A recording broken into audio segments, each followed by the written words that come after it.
ಮಧ್ಯ ಕರ್ನಾಟಕ ಜಿಲ್ಲೆಗಳ ಜೀವನಾಡಿಯಾದ ಭದ್ರಾ ಮೇಲ್ದಂಡೆ ಯೋಜನೆಯ ಮೂಲಕ ರಾಣಿಕೆರೆ ನೀರು ತುಂಬಿಸಲಾಗುವುದು ಎಂದು ಶಾಸಕ ಟಿ ರಘುಮೂರ್ತಿ ಭರವಸೆ ನೀಡಿದ್ದಾರೆ. ಚಳ್ಳಕೆರೆ ತಾಲೂಕಿನ ಮಿರ್ಸಾಬಿಹಳ್ಳಿ ಗ್ರಾಮದ ರಾಣಿಕೆರೆ ಅಚ್ಚುಕಟ್ಟು ಪ್ರದೇಶದಲ್ಲಿ ರಾಣಿಕೆರೆ ಪೂರಕ ನೆಲೆ ಹೋರಾಟಗಾರರ ಒಕ್ಕೂಟವನ್ನು ಉದ್ಘಾಟಿಸಿ ಅವರು ಮಾತನಾಡಿದರು. ಕೆರೆಗಳಿಗೆ ನೀರು ತುಂಬಿಸುವ ಯೋಜನೆಯ ಒಟ್ಟು ವೆಚ್ಚವನ್ನು ಸುಮಾರು 22,000 ಕೋಟಿ ಎಂದು ಅಂದಾಜಿಸಲಾಗಿದ್ದು, ಇದುವರೆಗೆ 11,653 ಕೋಟಿ ವೆಚ್ಚ ಮಾಡಲಾಗಿದೆ ಎಂದು ತಿಳಿಸಿದ್ದಾರೆ.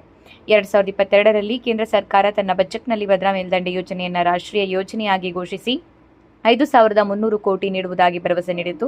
ಆದರೆ ಇದುವರೆಗೆ ಆ ಹಣ ಬಿಡುಗಡೆ ಆಗಿಲ್ಲ ಎಂದು ಅವರು ಹೇಳಿದ್ದಾರೆ. ರಾಜ್ಯದ ಕಾಂಗ್ರೆಸ್ ಸರ್ಕಾರ ಚಿತ್ರದುರ್ಗ ಜಿಲ್ಲೆಯಲ್ಲಿ ಗೋನೂರು ಬಳಿ ಸುಮಾರು 135 ಕಿಲೋಮೀಟರ್ ಶಾಖಾ ಕಾಲುವೆ ಪೈಪ್ಲೈನ್ ಕಾಮಗಾರಿ ಪೂರ್ಣಗೊಳಿಸಿದ್ದು, ಜಿಲ್ಲೆಯ ಸುಮಾರು 157 ಕೆರೆಗಳಿಗೆ ನೀರು ತುಂಬಿಸುವ ಗುರಿ ಹೊಂದಲಾಗಿದೆ. ಅವುಗಳಲ್ಲಿ ರಾಣಿಕೆರೆಯೂ ಸೇರಿದೆ ಎಂದು ತಿಳಿಸಿದ್ದಾರೆ.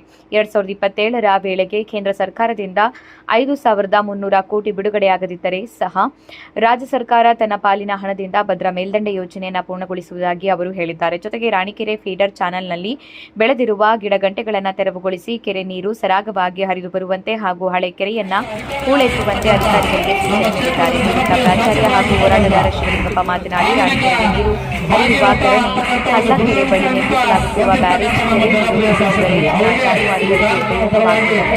ಅಂತರ್ಜಲ ಮಟ್ಟಕ್ಕೆ ಸಹಕಾರಿಯಾಗುತ್ತದೆ. ಜೊತೆಗೆ ಹಳೆ ಕೆರೆಯನ್ನು ಹೂಳೆತ್ತಿಸುವುದು ಮತ್ತು ಕೆರೆ ಏರಿಯನ್ನು ದುರಸ್ತಿಪಡಿಸುವಂತೆ ಶಾಸಕರ ಗಮನ ಸೆಳೆಯಲಾಗಿದೆ.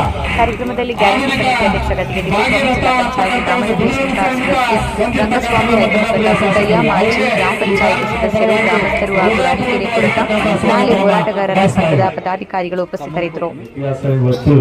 ಇಲ್ಲಿ ಯಾರೆಲ್ಲ ಇಲ್ಲಿದ್ದೀರಿ ಮತ್ತೆ ಯಾರೆಲ್ಲ ತಲ್ಲಿಂದ ಕೇಳಿಸ್ಕೊಂಡಿದ್ರೆ ಅವ್ರಿಗೆಲ್ರಿಗೂ ಕೂಡ ಮನವರಿಕೆ ಆಗಿರ್ತದೆ ಅಂತ ಭಾವಿಸ್ತೀನಿ. ಖಂಡಿತವಾಗ್ಲೂ ನಾವೆಲ್ಲ ವಿಷಯಗಳನ್ನ ಮತ್ತೆ ಹೇಳಿ ಹೋಗಲ್ಲ.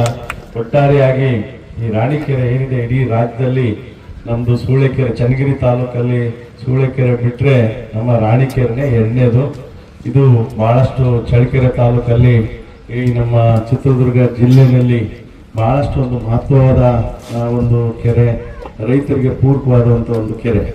ಏನು ಈ ಕೆರೆ ಸ್ಥಾಪನೆ ಯಾವತ್ತೂ ಕೂಡ ಎಲ್ಲಿ ಡ್ಯಾಮ್ಗಳಿರ್ತವೆ, ಎಲ್ಲಿ ಬೇರೆ ಬೇರೆ ನೀರಾವರಿ ವ್ಯವಸ್ಥೆ ಇರ್ತದೆ, ಅಲ್ಲಿನ ಪರಿಸರಕ್ಕೆ ಅಲ್ಲಿ ವಿಶೇಷವಾಗಿ ಮೀರಸಾಬಳ್ಳಿ ಇರ್ಬೋದು, ಹತ್ತಿರದ ಗ್ರಾಮಗಳಿಗೆ ಅದರ ವ್ಯವಸ್ಥೆ ಅನುಕೂಲ ಸಿಗೋದಿಲ್ಲ, ಮುಂದಿನ ಗ್ರಾಮ ಸಿಗ್ತದೆ. ಅದೇ ರೀತಿಯಾಗಿ ಇಲ್ಲಿ ಈ ಚಳ್ಳಕೆರೆ ಕ್ಷೇತ್ರದಲ್ಲಿ ಈ ತಾಲೂಕಿದ್ದು ಕೂಡ ಮೊಳಕಾಲ್ಮೂರು ಕ್ಷೇತ್ರದ ಹಳ್ಳಿಗಳಿಗೆ ಬಹಳಷ್ಟು ಉಪಯೋಗ ಇದೆ. ಇದನ್ನೆಲ್ಲ ನೋಡಿದ್ರೆ ಇಲ್ಲಿ ನಾವು ಚಳ್ಳಕೆರೆ ತಾಲೂಕು ಅಂದಾಗ ರಾಜಕೀಯ ಕಾರಣಗಳಿಗೋಸ್ಕರ ಕ್ಷೇತ್ರ ಅದೆಲ್ಲ ಮಾಡಿರ್ತಾರೆ. ಒಟ್ಟಾರೆಯಾಗಿ ನಮ್ಮ ವಾಣಿವಿಲಾಸ ಸಾಗರ ಏನಿದೆ ಹಿರಿಯೂರು ತಾಲೂಕಲ್ಲಿ, ಅದು ನಮ್ಮ ಚಳ್ಳಕೆರೆ, ಹಿರಿಯೂರು, ಚಳ್ಳಕೆರೆ, ಮೊಳಕಾಲ್ಮೂರು ಕೆಳಭಾಗದ ತಾಲೂಕುಗಳಿಗೆ ಅನುಕೂಲ ಆಗುವಂಥದ್ದು. ಆ ವಾಣಿವಿಲಾಸ ಸಾಗರ ಏನಾಗಿದೆ ಇವತ್ತು ಏನು ಹಿರಿಯೂರಿಗೆ ಒಂದು ಸ್ವಲ್ಪ ಸೀಮಿತ ಆಗಿದೆ ಅನ್ನೋ ರೀತಿಯಲ್ಲಿ ಆಗಿದೆ. ಬಹುಶಃ ಬಹುಪಾಲು ನಮ್ಮ ಚಳ್ಳಕೆರೆಗೂ ಅನುಕೂಲ ಇಲ್ಲ, ಹಿರಿಯೂರಿಗೂ ಅನುಕೂಲ ಇಲ್ಲ. ಮಳೆ ಬಂದಾಗ ಏನು ನಮಗೆ ವೇದಾವತಿ ನದಿ ಇದೆ, ಅದರ ಮುಖಾಂತರ ನೀರು